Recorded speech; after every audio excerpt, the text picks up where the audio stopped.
Welcome back to your channel Tripitak. अब हम लोग शुरू करने जा रहे हैं यहाँ पे नेचुरल वेजिटेशन यानी प्राकृतिक वनस्पति। अच्छा, इसके पहले वीडियो में हम सिंचाई को समझाने का कोशिश किए थे, इरिगेशन को समझाने का कोशिश किए थे, ठीक है। अच्छा, उसमें हम क्या किए कि इरिगेशन में थोड़ा सा नेचुरल वेजिटेशन का ज्ञान होना जरूरी होता है। मेरे हिसाब से हमको ऐसा लगता है कि नेचुरल वेजिटेशन, प्राकृतिक वनस्पति, कैसा कंडीशन, जैसे बारिश कितना होना चाहिए, ये सब थोड़ा बहुत जानना जरूरी होता है इरिगेशन में भी। तो इस वजह से हम उसमें जोड़े थे। बट पहले आप लोग अगर नेचुरल वेजिटेशन का ज्ञान जिसको ज्यादा अच्छे से रहेगा तो वो इरिगेशन फैसिलिटी को और आसानी से समझ पाएगा। हम थोड़ा सा उसको लेकर के आगे बढ़ेंगे और फिर हम एक टॉपिक को कंप्लीट करेंगे, क्योंकि जाहिर सा बात है पहले एक एक कर करके हम लोग समझना शुरू करेंगे। देखिए, तो सबसे पहले बात करते हैं वेजिटेशन के बारे में, माने वनस्पति के बारे में। तो ये वेजिटेशन वनस्पति क्या है, तो देखिएगा, जैसे हम लोग पढ़ते हैं फ्लोरा, क्या पढ़ते हैं, फ्लोरा एंड फौना। अच्छा, एक दिक्कत ये है कि जो हम लिखते हैं कई बार हम तो गंदा लिखते हैं, ये हमको बचपन से पता है, उतना मेरा अच्छा राइटिंग नहीं है। मगर अगर इसको पढ़ने में आप लोगों को दिक्कत होता हो तो प्लीज जो भी इस वीडियो को देखा करे वो नीचे कमेंट में बता दिया करे कि वीडियो में थोड़ा सा राइटिंग के वजह से प्रॉब्लम आ रहा है, तो हम उसको सुधारेंगे। जब भी ऐसा प्रॉब्लम हो तो आप लोग नीचे कमेंट में जरूर बताइएगा, क्योंकि फिर उससे वीडियो का रीच अच्छा नहीं जाएगा, किसी को समझ में नहीं आएगा, तो टाइम वेस्ट करने से क्या फायदा है किसी का।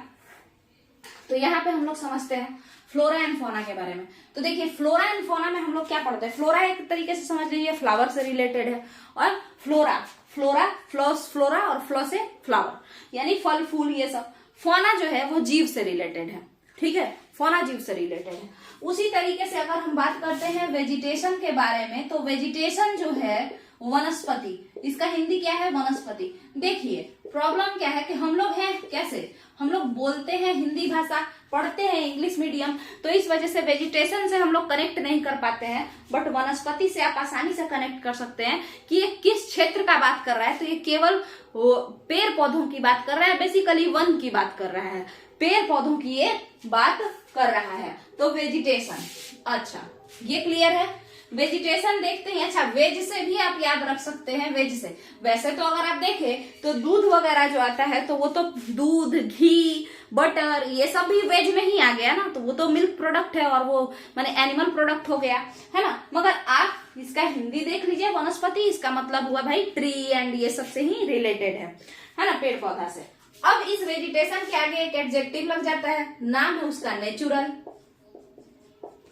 इस वेजिटेशन के आगे क्या लग जाता है, एक एडजेक्टिव लग जाता है जिसका नाम क्या है, नेचुरल। नेचुरल वेजिटेशन मतलब क्या होगा, तो नेचुरल का हिंदी प्राकृतिक, और वेजिटेशन का मतलब तो एज यूजुअल वनस्पति। तो हम नेचुरल वेजिटेशन में केवल वैसे वनस्पतियों के बारे में पढ़ाई करते हैं जो कि प्राकृतिक तौर पर जन्म लिए हों, जो स्वतः ही मतलब बढ़े हों, यानी ऑटोमेटिकली, जिनके ग्रोथ में ह्यूमन का इंटरफेरेंस नहीं है, जो कि किसी जगह पे खुद अपना बढ़े हैं, है ना, उनका वहीं जन्म हुआ है, वो वहीं पे बढ़े हैं और वहां के नेचर के अकॉर्डिंग जो है उनका चयन हुआ है, उनको चूज किया गया है ना। तो इसी को हम लोग क्या कहते हैं, प्राकृतिक वनस्पति या नेचुरल वेजिटेशन, ठीक है। तो देखिएगा, एक चीज है, हम कहीं पे पढ़ते हैं अक्षत वनस्पति, कहीं कहीं पे लिखा रहता है अक्षत वनस्पति, है ना। तो देखिए, नेचुरल वेजिटेशन मतलब क्या हुआ, माने प्रकृति के द्वारा उत्पन्न हुई वनस्पति, वैसी वनस्पति, किसी इलाके की, किसी क्षेत्र की वैसी वनस्पति, किसी भी एरिया का वैसा वेजिटेशन जो कि वहां के प्रकृति पे निर्भर हो, है ना, वहां का जो इन्वायरमेंट है, वहां का जो पर्यावरण है उस पे डिपेंड करता है, उसी के अकॉर्डिंग वो बढ़ता है ना। जैसे मान के चलिए, एग्जाम्पल में हम आपको समझाते हैं, तो आप ले लीजिए देवदार का पेड़, चीर का पेड़, ये सब का पेड़ आप ले लीजिए, है ना, ओक, फर, ये सब का, और उसका जो आप पेड़ ले रहे हैं तो जाहिर सा बात है कि आप उसको माउंटेन फॉरेस्ट में ही उसको बने बताएंगे कि भाई ये माउंटेनियस रीजन में होगा, मतलब जहां पे पर्वतीय वन पाए जाते होंगे वहीं पे होगा। अब एक बात आपसे हम पूछेंगे कि क्या चीर देवदार का पेड़ लगाने के लिए किसी को, चीर और देवदार का पेड़, बलूत, ओक को बलूत बोलते हैं, हिंदी में बलूत बोलते हैं, तो बलूत का पेड़ ये सब लगाने के लिए जम्मू कश्मीर में किसी को मेहनत करने का जरूरत पड़ेगा, या किसी भी पर्वतीय क्षेत्र में, थोड़ा सा पर्वतीय में भी थोड़ा ठंडा ज्यादा होना चाहिए, ठीक है, तो वैसे क्षेत्र में ऐसा पेड़ लगाने के लिए, कोई भी कोनिफेरस फॉरेस्ट शंकुधारी वन लगाने के लिए जरूरत पड़ेगा किसी इंसान का कि भाई इसमें पानी डालो, इसमें खाद डालो तब ये उगेगा, है ना? ऐसा तो नहीं पड़ेगा। क्यों? क्योंकि वहां का जो नेचर है वो खुद उसको चूज किया है। माउंटेनियस फॉरेस्ट जो है, अगर हम चीर, देवदार, बलूत ये सब का पेड़ लें और उसको ले जा करके लगाना चाहे माउंटेनियस इलाका में, पर्वतीय क्षेत्रों में, तो वहां का तो नेचर उसके ही अकॉर्डिंग है, वो क्लाइमेटाइज्ड है उसके अकॉर्डिंग। तो फिर वहां पे आसानी से क्या हो जाएगा, उस जलवायु में, उस क्लाइमेट में आसानी से ये सारे पेड़ बिना किसी ह्यूमन इंटरफेरेंस के वो आराम से उगेंगे। ठीक है, ऐसे ही वनस्पति को जो कि किसी रीजन में उसके इन्वायरमेंट के अकॉर्डिंग खुद ही बड़े हो जाए, ठीक है, जो किसी रीजन में वहां के पर्यावरण के साथ क्या कर लिए हैं, अपना दोस्ती कर लिए हैं, क्लाइमेटाइज्ड हो गए हैं और उसी के अकॉर्डिंग वो वहां पे अपने आप बड़े हो जाएंगे। तो हम ऐसी वनस्पति को क्या कहते हैं, नेचुरल वेजिटेशन, प्राकृतिक वनस्पति कहते हैं। क्लियर है? आइए देखिएगा, प्राकृतिक वनस्पति तो अब मेरे हिसाब से आप लोगों का क्लियर होगा, मगर बात ऐसा होता है कि कई सारे प्राकृतिक वनस्पति, मतलब कई सारे ऐसे क्षेत्र हैं हमारे भारत में, कई सारे ऐसे क्षेत्र हैं जहां पे बारिश वगैरह अच्छा खासा हो रहा है ना, सब चीज अच्छा खासा हो रहा है। तो वहां पे ना कहीं कहीं पे जहां पे फॉरेस्ट पहले था, वहां पे काट कूट के लोग कुछ कुछ नया नया चीज भी उगाने लगा है। जैसे आप सुने होंगे, एक ध्यान से सुनिएगा, जैसे आप लोग सुने होंगे कि उत्तराखंड में ओक और ये सब का जो पेड़ होता था, बलूत ये सब का, तो उसको काट काट करके और चीर का ये सब का पेड़ लगाना शुरू किया था अंग्रेजों के जमाना में। ठीक है, काहे लिए ऐसा किया था भाई, क्या गड़बड़ी हो गया था, जो सारा जो नेचुरल वनस्पति था, जो वहां के खुद से बिना मानव के हस्तक्षेप से जो उगा था, उन सबों को साफ कर दिया था। और साफ करके उत्तराखंड ये सब वाले रीजन में अंग्रेज सब चीर का पेड़ लगाना शुरू कर दिया था। तो ऐसा क्यों किया था?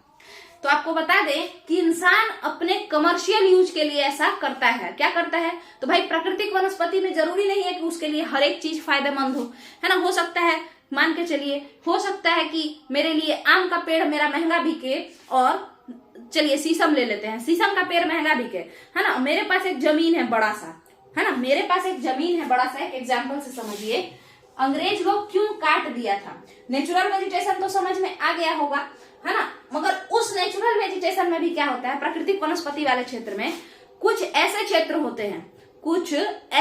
होते हैं नेचुरल वेजिटेशन वाले क्षेत्र में, जहां पे मानव का हस्तक्षेप शुरू हो जाता है, मानव उसमें काटाकुटी चालू कर देता है। तो आखिर काटाकुटी चालू क्यों करता है, हम उस पे बात करेंगे, है ना। मानव का हस्तक्षेप, ह्यूमन इंटरफेरेंस उस नेचुरल वेजिटेशन में शुरू हो जाता है, इसको समझते हैं क्यों होता है ऐसा। देखिएगा कारण क्या है। मान के चलिए आपके पास एक एरिया है, खूब अच्छा खासा वहां पानी वानी होता है, आपको जब वो मिला तो वो ऑटोमेटिकली उसमें कई सारे पेड़ लगे हुए थे, उसमें आम भी था, उसमें शीशम भी था, और उसमें और भी बहुत सारा सागवान भी था, कई सारा पेड़ जो है लगा हुआ था।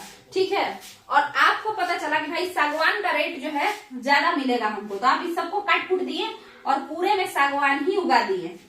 तो ये आप बताइए, ये एरिया पहले प्राकृतिक वनस्पति से हरा भरा था, मगर आप क्या किए, आप इसको काट कूट के रद्द कर दिए और यहाँ पे क्या कर दिए, केवल और केवल सागवान लगा दिए ताकि आपको प्रॉफिट ज्यादा हो। तो इंसान नेचुरल वेजिटेशन वाले क्षेत्र में हस्तक्षेप क्यों किया, क्यों इंटरफेयर किया, अपने बेनिफिट को बढ़ाने के लिए, कमर्शियल यूज के लिए, वाणिज्यिक पर्पस उसका था, वाणिज्यिक मतलब अपना वाणिज्यिक प्रयोग के लिए उसको ऐसा किया। ठीक है, यहां तक का। तो अब देखिए, जो नेचुरल वेजिटेशन वाला भी क्षेत्र है ना, तो एक तो ह्यूमन इंटरफेरेंस उसमें हो चुका है। जैसे कई सारे जगह जहां पे बारिश वगैरह होता है पहाड़ी इलाका में और इस तरीके से ढलान वाला इलाका में, तो वहां पे लोग काट छाट कर दिए हैं, और काट छाट करके वहां पे मसाला का खेती करना शुरू कर दिए हैं, चाय का खेती करना शुरू कर दिए हैं। खेती खुद से करना नेचुरल वेजिटेशन नहीं है। जैसा भी प्रकृति बनाना चाहती है, वन को उपजाना चाहती है, अगर उसी तरीके से वन उपज रहा है, उतना ही उपज रहा है, तब वो नेचुरल वेजिटेशन है। ये तो मानव का हस्तक्षेप है। ठीक है, तो नेचुरल वेजिटेशन दो तरीके का हो गया, एक में ह्यूमन इंटरफेरेंस हो गया, और एक अभी भी कुछ ऐसे क्षेत्र हैं जहां पर ह्यूमन इंटरफेरेंस नहीं है। ठीक है, नॉन ह्यूमन इंटरफेरेंस नहीं है, यहाँ पे ह्यूमन नॉन इंटरफेरेंस कह लीजिए इसको।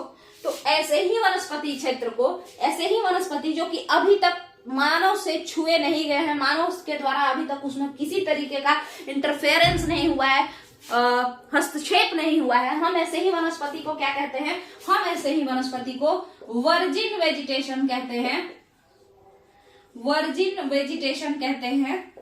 इसी को हम हिंदी में अक्षत वनस्पति कहते हैं, ठीक है, अक्षत वनस्पति कहते हैं, ठीक है, समझ में आ गया होगा मेरे हिसाब से। इसी को हम लोग हिंदी में अक्षत वनस्पति कहते हैं। अब इसका क्रक्स सुनिएगा भाई। बात ऐसा है कि वनस्पति हम खुद से भी उगा सकते हैं, आम का पेड़ हम खुद भी लगा के उसको सेवा कर करके उगा सकते हैं, या फिर प्रकृति खुद से उसको कर देगी, ठीक है।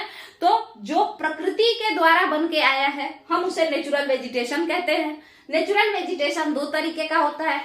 एक तो वेजिटेशन ऐसा, नेचुरल वेजिटेशन का रीजन दो तरीके का होता है। एक ऐसा जिसमें मानव का कुछ अधिकार, कुछ हस्तक्षेप होना शुरू हो गया है ना, और एक ऐसा जिसमें अभी भी मानव का हस्तक्षेप नहीं है और वो पूरा कैसा है, प्राकृतिक जंगल ही है। तो हम ऐसे प्राकृतिक जंगलों को कहते हैं वर्जिन वेजिटेशन या वर्जिन फॉरेस्ट, ठीक है। यहाँ तक का क्लियर है। अक्षत हिंदी में अक्षत वनस्पति के नाम से जाना जाता है इसे। यहाँ तक का अगर क्लियर है तो ये थोड़ा सा बात समझने वाला था, जो कि आपके एनसीईआरटी में, लूसेंट में भी ये वाला टर्म आपको देखने को मिल सकता है, या क्राउन में भी।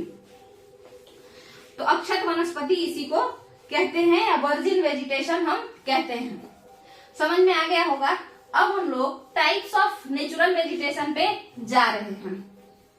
देखिए, इरिगेशन में हम यही बात समझा रहे थे कि देखिए कहीं कहीं पे क्या होता है कि हमको जितना पानी चाहिए और जितना टेम्परेचर चाहिए, दो ही चीज तो चाहिए होता है। किसी भी प्लांट के ग्रोथ के लिए दो चीज चाहिए होता है, पानी और सूर्य का प्रकाश और मिट्टी, तीन चीज चाहिए होता है, तीन चीज, ठीक है। तो ये जो तीनों चीज है अगर हमको खुद से मिल गया तो वो प्राकृतिक वनस्पति। अगर हम एक वनस्पति, एक पेड़ होते और हमको खुद ही से नेचर सब दे देता जितना हमको चाहिए, तो हम एक प्राकृतिक पेड़ होते, नेचुरल वेजिटेशन कहलाते। मगर वही अगर हम ऐसे इन्वायरमेंट में, मेरा जन्म हुआ होता, ऐसे इन्वायरमेंट में हमको उगाया जाता जहां पे हमको जितना पानी चाहिए उतना नहीं मिल रहा होता, जितना सनलाइट चाहिए उतना नहीं मिल रहा होता, तो उसके अकॉर्डिंग मेरे इंसान पे हम डिपेंडेंट रहते कि भाई पानी लाके दो तब हम बड़े होंगे। तो ऐसे केस में क्या होता, ऐसे केस में फिर इंसान को सिंचाई करना पड़ता मेरा, तब जाके हम बड़े होते। इसीलिए इरिगेशन का जरूरत पड़ता है। हर जगह इरिगेशन का जरूरत नहीं पड़ता है। जहां पर कोई हम पेड़ पौधा या फिर कोई हम क्रॉप, बेसिकली अनाज लगाएं, और अनाज को चाहिए था भाई 200 सेंटीमीटर प्लस पानी, और वहां पे पानी उतना है नहीं, तो हम अनाज जो है वो अपने मालिक से कहेगा ना कि अगर हमको खाना है तो लाओ, एक्स्ट्रा पानी लाओ, कहीं से भी लाओ। तो उसी केस में हम कुआं लगाएंगे, नहर लगाएंगे, नलकूप लगाएंगे। अब कौन क्या क्या लगाएगा खुद ही सोच लीजिए। हम पिछले वीडियो में बताए थे कि इसको याद करने का जरूरत नहीं है, इसको याद करने का जरूरत होता ही नहीं है। जो बड़ा किसान होगा वो अपना बोरिंग कराएगा, जो छोटा किसान होगा वो कुआं खोद के, तालाब खोद के बर्दाश्त कर लेगा, और जिसके अगल बगल में नदियां होंगी वो नहर वहां से लेकर के चला आएगा और एक छोटा सा आहार और पाइन ये सब बना लेगा। तो हम इसको समझाने का कोशिश पिछले वीडियो में इरिगेशन को किए थे। अब बात करते हैं टाइप्स ऑफ नेचुरल वेजिटेशन, यानी प्राकृतिक वनस्पति के प्रकार। तो प्राकृतिक वनस्पति के प्रकार को अगर हम बांटना चाहें तो हम दो आधार पे बेसिकली बांट सकते हैं। वो देखते हैं हम लोग कितने आधार पे। देखिए, सबसे पहले तो या तो आप इस बेसिस पे बांटिए, टेम्परेचर के बेसिस पे, कहाँ का टेम्परेचर कैसा है उसके अकॉर्डिंग हम उसका नाम दे देंगे। तापमान के आधार पर हम प्राकृतिक वनस्पति को नामांकन कर देंगे, ठीक है। कैसे, वो देखिए, जैसे अगर कोई ट्रॉपिकल जोन में है, अगर कोई वनस्पति ट्रॉपिकल जोन में जन्म ले रहा है, ट्रॉपिकल माने उष्ण, जोन माने होता है क्षेत्र, क्षेत्र को ही ज्योग्राफी में कटिबंध कहते हैं। क्षेत्र को ही ज्योग्राफी में क्या कहते हैं, कटिबंध कहते हैं। उष्ण मतलब क्या होता है, उष्ण माने गर्मी, ठीक है। तो अगर कोई गर्मी क्षेत्र में, जो कि बेसिकली आपका 0 डिग्री से 30 डिग्री तक का जो रीजन है, वहां पे जन्म ले रहा है वनस्पति, तो हम उसका टेम्परेचर के आधार पे नाम देंगे, तो कहेंगे उष्ण कटिबंध। क्या कहेंगे, उष्ण कटिबंध वन। अब सदाबहार होगा तो सदाबहार कहेंगे, अगर सदाबहार नहीं होगा, पतझड़ होगा तो पर्णपाती कहेंगे। पर्ण मतलब पत्ता, पाती मैंने गिर गया, तो पतझड़, जिसको इंग्लिश में क्या कहेंगे, डेसिडुअस फॉरेस्ट, ठीक है। तो देखिए, और वही अगर टेम्परेचर के अकॉर्डिंग अभी हम एक पेड़ चल रहे हैं, ठीक है, याद रखिएगा, हम एक पेड़ चल रहे हैं अभी। अगर मेरा जन्म टेम्परेचर के अकॉर्डिंग एक मॉडरेट टेम्परेचर में हुआ है, मॉडरेट टेम्परेचर ये कैसा टेम्परेचर होता है भाई, ना ज्यादा गर्मी ना ज्यादा ठंडा, ऐसे टेम्परेचर में हुआ है, तो फिर ऐसे इलाके को हम क्या कहते हैं, शीतोष्ण कटिबंध। मॉडरेट टेम्परेचर को इंग्लिश में कहा जाता है, ऐसे टेम्परेचर वाले जगह को temperate zone. Temperate zone, temperate zone को हिंदी में कहा जाता है शीतोष्ण, शीतोष्ण, और जोन माने क्षेत्र, क्षेत्र को ही ज्योग्राफी में कटिबंध नाम से जानते हैं। अच्छा देखिए, शीतोष्ण का मतलब क्या हो गया, शीत, शीत माने ठंडा, उष्ण माने गर्मी, माने जहां ठंडा भी हो और गर्मी भी हो, यानी प्यारा सा मौसम जहां पे होगा वैसा कटिबंध, शीतोष्ण कटिबंध, ठीक है। और हम क्या कह सकते हैं भाई, तो हम कह सकते हैं फ्रिजिड जोन। किस आधार पे हम बांट रहे हैं वेजिटेशन को, टेम्परेचर के आधार पर, उसमें कितना तापमान है रीजन में उसके आधार पर। तो फ्रिजिड जोन माने शीत कटिबंध, शीत कटिबंध, ठीक है। इसके बाद देखिए, ये तो आपका क्लियर है। अब बात करते हैं और किस किस आधार पे इन लोगों का नाम पड़ता है, तो रेनफॉल के आधार पे। वर्षा, जो एवरेज एनुअल रेनफॉल होता है, माने पूरे वर्ष भर का एक हम औसत वर्षा निकालते हैं, औसतन वर्षा कितना बारिश हो रहा है, तो उसी के आधार पर हम लोग और इसका नाम देते हैं। देखिए, जैसे आपका जो रीजन है, अभी आप एक पेड़ चल रहे हैं और आपका जन्म कहाँ हुआ है, उष्ण कटिबंध ट्रॉपिकल इलाका में हुआ है। ऐसा इलाका जहां गर्मी ज्यादा पड़ता है, क्लियर है, ऐसा इलाका जहां गर्मी ज्यादा पड़ता है, ठीक है। मगर आप ध्यान से देखिए, ट्रॉपिकल में तो आपका जन्म हुआ है, मगर आप खुद बताइए, राजस्थान भी तो ट्रॉपिकल रीजन में आता है, राजस्थान भी ट्रॉपिकल रीजन में है और मिजोरम भी ट्रॉपिकल रीजन में ही है, मगर आप खुद बताइए, राजस्थान तो डेजर्ट एरिया में आ जाएगा, राजस्थान तो डेजर्ट एरिया में आ जाएगा, यानी पानी के कमी के वजह से ट्रॉपिकल रीजन में ही। देखिए समझिए, आपका जन्म, आप एक पेड़ हैं, आपका जन्म कहाँ हुआ है, तो भाई गर्मी उष्ण कटिबंध वाले इलाका में। तो हम एक एग्जाम्पल ले लेते हैं। आप बताइए कि हम लोग मतलब 0 से 30 डिग्री वाला जो रीजन है, एग्जाम्पल लेते हैं राजस्थान, जहां से कर्क रेखा गुजरती है, ट्रॉपिक ऑफ कैंसर जहां से गुजरती है गमछाझार मित्र पर, तो राजस्थान भी है। इसके अलावा मित्र से मिजोरम आप ले लीजिए, त्रिपुरा ले लीजिए, ये सारा जो इलाका है ये सब के सब ट्रॉपिकल रीजन में आएगा, क्योंकि सभी से कर्क रेखा गुजरती है सारे ही राज्यों से। तो फिर आप बताइए कि राजस्थान वाले वनस्पति का नाम भी ट्रॉपिकल पड़ेगा? हाँ पड़ेगा, क्योंकि ये ट्रॉपिकल क्षेत्र में जन्म लिया है, राजस्थान तो उष्ण कटिबंध में आता है, ठीक है। फिर मिजोरम के बारे में बताइए, क्या मिजोरम में कोई वन अगर जन्म लेगा तो उसका नाम क्या पड़ेगा, ट्रॉपिकल पड़ेगा? हाँ पड़ेगा। उष्ण कटिबंधीय वन ही ना होगा, क्योंकि वो उष्ण कटिबंध में जन्म लिया है। मगर यहाँ देखिए, अब रेनफॉल के आधार पर इस बेचारे का नाम ट्रॉपिकल डेजर्टुअस फॉरेस्ट, जिसको आप लोग बोलते हैं डेजर्ट में रहने वाले को, डेजर्ट में पाए जाने वाले वन कैसे होते हैं, कांटेदार होते हैं, तो इसीलिए हम इसका नाम ट्रॉपिकल थॉर्नी फॉरेस्ट रख देते हैं।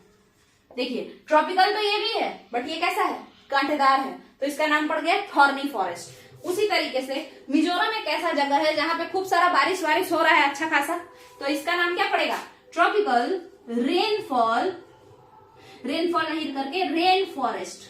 अच्छा ये नाम तो पड़ता ही है, बट रेन के होने के कारण, बारिश के होने के कारण मिजोरम का जो ट्री है क्या वो एवरग्रीन नहीं हो जाएगा, तो इसीलिए इसका नाम पड़ जाता है ट्रॉपिकल एवरग्रीन फॉरेस्ट।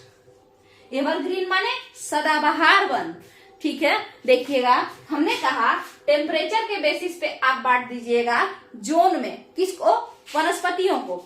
भाई हम अगर ठंडा प्रदेश में जन्म लिए हैं, अगर हम वनस्पति हैं ठंडा प्रदेश में जन्म लिए हैं, तो हम क्या कहेंगे कि हम ठंडा क्षेत्र के हैं, तो वही इसका नाम है कि भाई राजस्थान का जो वनस्पति है वो भी गर्मी क्षेत्र का है तो ट्रॉपिकल है, मिजोरम का भी वनस्पति गर्मी क्षेत्र का है तो वो भी ट्रॉपिकल है ना। मगर क्योंकि राजस्थान पहला तो टेम्परेचर के आधार पे दोनों वनस्पति का नाम ट्रॉपिकल ही पड़ा, क्योंकि दोनों ही गर्म क्षेत्र का है, तो दोनों का ही नाम पड़ गया उष्ण कटिबंध, ठीक है, वनस्पति। मगर फिर जब हम दोनों जगह के रेनफॉल को मिलाएं कि बारिश कितना हो रहा है, तो पता चला कि जो राजस्थान में जो बारिश हो रहा है वो 50 सेंटीमीटर से भी नीचे हो रहा है, यानी बारिश बहुत कम हो रहा है। यानी ये डेजर्ट का रीजन है ना, बारिश की कमी के कारण ये मरुस्थलीय क्षेत्र है।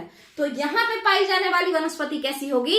कांटेदार वनस्पति होगी। तो हमने इसका नाम रख दिया कि भाई भले ही तुम ट्रॉपिकल रीजन में जन्म लिए हो, गर्मी वाले रीजन में, तो नाम तो तुम्हारा ट्रॉपिकल है, मगर तुम फॉरेस्ट कैसे हो, दिखने में कैसे हो, कांटेदार हो, तुम्हारा नाम पड़ता है ट्रॉपिकल थॉर्नी फॉरेस्ट, माने उष्णकटिबंधीय मरुस्थलीय वन या उष्णकटिबंधीय कांटेदार वन। ठीक है, आइए यहाँ पे फिर हमने देखा कि ट्रॉपिकल में इसी गर्मी क्षेत्र में मिजोरम में भी कुछ वनस्पति का जन्म हुआ। हम लोग गए नाम देने गए तो देखते हैं क्या कि भाई क्योंकि ये गर्मी क्षेत्र में जन्म लिया है तो हम इसका नाम ट्रॉपिकल रख दिए। फिर हम लोग देखे क्योंकि टेम्परेचर के आधार पर तो हम देख लिए, देखिए टेम्परेचर के आधार पर तो हम मिजोरम वाले वनस्पति का नाम क्या रख दिए कि गर्मी का क्षेत्र है तो ट्रॉपिकल रख दो, उष्ण कटिबंधीय रख दो। मगर फिर हम लोग वेट किए कि भाई बारिश देखते हैं कितना बारिश हो रहा है, उसके आधार पे फिर आगे का नाम देंगे। तो जब बारिश हुआ तो हम देखे कि खूब बारिश हो रहा है, तो खूब बारिश हो रहा है तो भाई क्या ये मरुस्थलीय क्षेत्र है? नहीं, ये तो वर्षा वाला क्षेत्र है, तो हम इसका नाम दिए ट्रॉपिकल रेन फॉरेस्ट। मगर रेन फॉरेस्ट जो होता है जहां पे बारिश होती है वहां की वनस्पति कैसी होती है? एवरग्रीन होती है, सदाबहार होती है। तो हमने नाम क्या दे दिया? ट्रॉपिकल एवरग्रीन फॉरेस्ट, यानी उष्ण कटिबंधीय सदाबहार वन। ठीक है, तो अब आपको नेचुरल वेजिटेशन का नाम रखने तो आएगा ना, कि ऐसा होगा कि पता नहीं राजस्थान में है तो थॉर्नी फॉरेस्ट होगा कि रेन फॉरेस्ट होगा, है ना। आप लोकेशन देखते ही आपको समझ में आ जाएगा कि कौन सा, या फिर राजस्थान में है तो ऐसा कि ट्रॉपिकल होगा या टेम्परेट होगा या फ्रिजिड होगा, शीत कटिबंध में जाएगा या उष्ण कटिबंध में जाएगा, कहाँ जाएगा ये समझ में आ रहा है। कहीं भी अगर डेजर्ट पड़ता है तो आपको क्या देखना है? पहले आपको देखना है क्या? किसी भी रेन फॉरेस्ट, किसी भी प्राकृतिक वनस्पति, किसी भी वन का नाम देने से पहले आपको देखना है टेम्परेचर कैसा है, माने गर्मी है कि ठंडा है, बताओ। तो जैसा अगर गर्मी है तो कहेंगे कि भाई ट्रॉपिकल जोन का है, माने उष्ण कटिबंधीय है। अगर गर्मी और ठंडा दोनों मिक्स चल रहा है तो आप कहेंगे शीतोष्ण कटिबंध का है। कोई भी वनस्पति, इंसान भी शीतोष्ण कटिबंध का है। एक एग्जाम्पल हम दे रहे हैं, ठीक है। आप खुद ही को मान लीजिएगा कि मेरा जन्म अगर यहाँ हुआ है, अगर मेरा जन्म गर्मी क्षेत्र में हुआ है तो हम ट्रॉपिकल रीजन के इंसान कहलाएंगे, है ना। आगे सुनिए, उसके बाद जब आप ये नाम रख लीजिएगा तो फिर हम वनों की प्रकृति को और जानने के लिए पता करेंगे रेनफॉल कितना हो रहा है। अगर रेनफॉल जो 50 सेंटीमीटर से कम है तो आप सीधे कह देंगे क्या कि भाई यहाँ पे तो क्योंकि पानी इतना कम है कि अगर पेड़ ऐसे खुला रहेगा तो इवापोरेशन से सारा पानी इसका उड़ जाएगा, ये मर जाएगा। तो इसीलिए ये अपना पत्ती ऐसे सिकुड़ा लेगा और ये कैसा बन जाएगा? कांटेदार वृक्ष बन जाएगा। तो अगर रेनफॉल कम तो फिर ट्रॉपिकल थॉर्नी फॉरेस्ट, ट्रॉपिकल माने उष्णकटिबंधीय कांटेदार वृक्ष, है ना, या वन। और उसी तरीके से अगर बढ़ जाएगा, चाहे ना कहे ना गर्मी में ही जन्म लिया है बट मिजोरम साइड में पानी ज्यादा हो रहा है, तो आप नाम क्या रखेंगे? उष्णकटिबंधीय ही रखेंगे, क्योंकि ये भी गर्मी के क्षेत्र का वन है। मगर अब उसका जो नेचर है वो कैसा? एवरग्रीन है, सदाबहार, क्योंकि वहां पे बारिश होता रहेगा।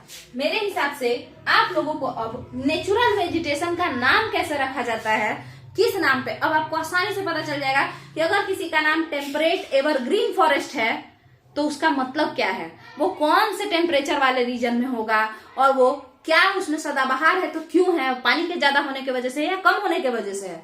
ठीक है, चलिए एक और चीज आप लोग देखिए, आपको ये तो पता चल गया कि भाई थॉर्नी फॉरेस्ट, और ये भी पता चल गया कि रेन फॉरेस्ट। एक चीज होता है सदाबहार और एक सीधे कांटा। एक ऐसा भी तो होता है जो कभी उस पर पूरा एकदम बाल चढ़ा रहेगा और कभी पूरा बेलचट हो जाएगा, यानी कि पतझड़ हो जाएगा, पानी पत्ता जो है वो झड़ जाएगा, पर्णपाती हो जाएगा। पर्णपाती मतलब पत्ता का झड़ जाना। ऐसा कहाँ पे होगा? तो जाहिर सा बात है, ऐसा कोई भी रीजन जहां पे ठंडा गर्मी दोनों चीज पड़े, है ना, ठंडा गर्मी। देखिए टेम्परेट में भी, टेम्परेट वाला रीजन नहीं बात कर रहे हैं, जैसे अगर हम लोग ट्रॉपिकल रीजन में रहते हैं, उष्ण कटिबंध में रहते हैं, तो यहाँ पे भी तो ठंडा पड़ता है और गर्मी पड़ता है। ऐसा थोड़ी खाली अमेरिका में ही पड़ रहा है, नहीं, भारत में भी पड़ रहा है, ठंडा भी और गर्मी भी।